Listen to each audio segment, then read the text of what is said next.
by my friends from the Minnesota Ballet Theatre who are putting on their 24th rendition of the world-famous Nutcracker to ring in the holiday spirit. We have a jam-packed house here. Let's get to everybody's names. We're going to start with the gentleman right next to me, Andrew Lester. You are a guest artist for the Minnesota Ballet Theatre. Kirill, you are the co-founder of the Minnesota Ballet Theatre, and it's so pleased to be joined by our stars here, Philo and Carolina, students at the Minnesota Ballet Theatre, all a part of this beautiful production of the Nutcracker that's being put on. I'll start with the two of you all. What's the premise of the Nutcracker for nobody that's seen it before? As a young girl getting a nutcracker at Christmas Eve from her uncle, Yeah. and the party, her brother breaks it, and her uncle fixes it, and she loves it so much she goes down towards midnight, and there's a battle between rats, and the Nutcracker helps her save them, and they go off on a journey through the snow and to a magical kingdom with fairy and flavors of different nationalities and chocolate and coffee and all of these things as a celebration. Amazing. Philo, Carolina, what's your favorite part about being in the Nutcracker?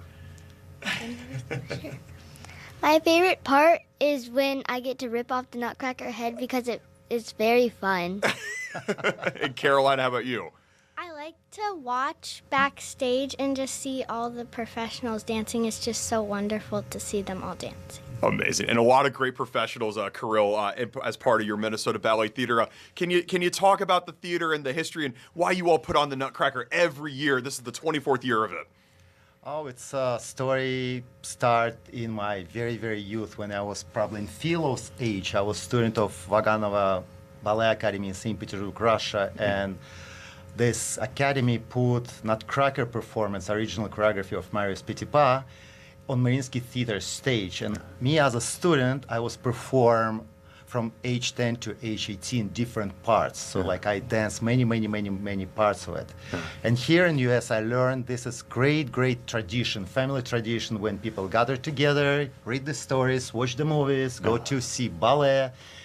And it was just great experience to put it what we learned when we was a young, me and my wife. She's also co-founder, Svetlana Bach, co-founder of Minnesota Ballet Theatre, and we put this production on stage. And now, every year, it's going to be our 24th year of performing Nutcracker here in Eden Prairie. Eden Prairie High School is our home stage, and we're happy to be there. Thank you to hosting us.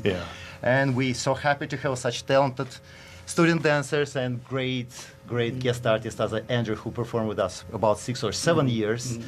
Yes. Yeah, and I think it's so great that Nutcracker, the ages of all the dancers range from Andrew, I think you're a 2006 graduate, I read, of the 2007 the University of Minnesota, all the way down to Philo and Carolina, some of our youngest dancers, a part of the company.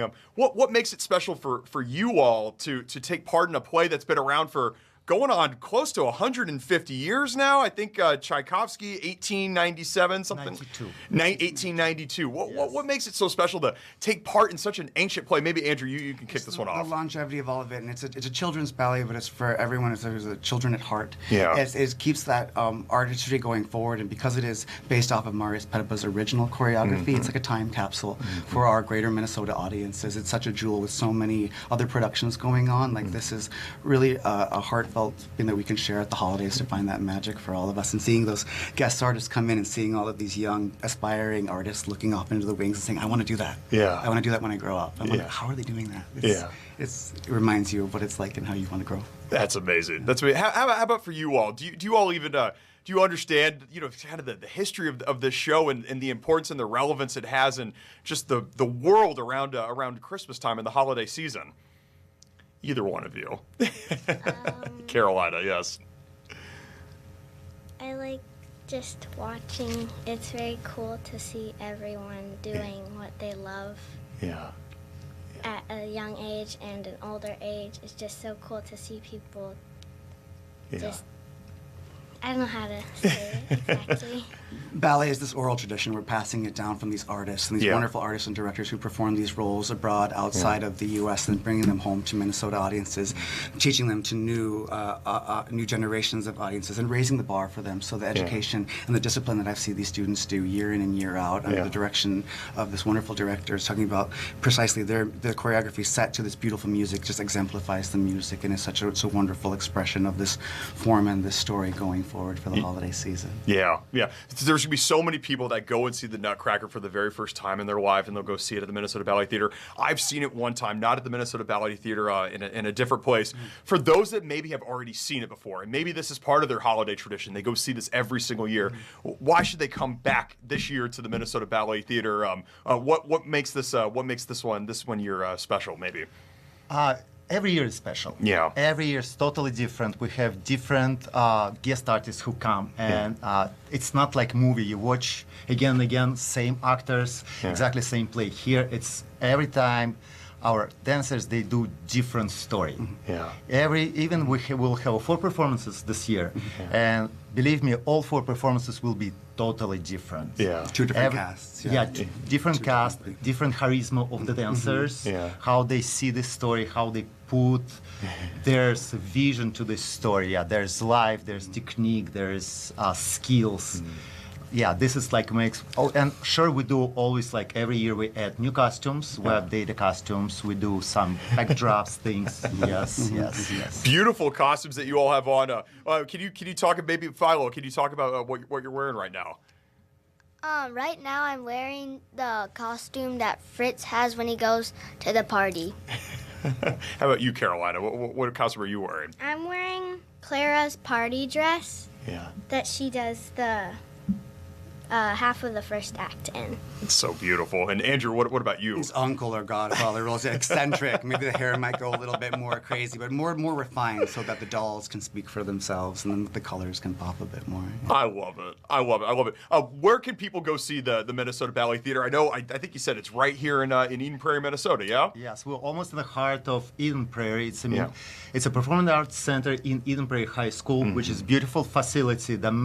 Some amazing thing about this audience, no matter where you're sitting, you can see stage so clear. It's so good, so people don't have to worry like if they're sitting on the edge of the side, but they will see those production very, very good. Yeah. Philo, Carolina, I got to ask you, when did you get your start in ballet? How old were you?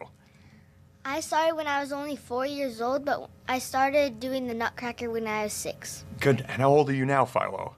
Right now I'm 10, turning on to 11. Wow.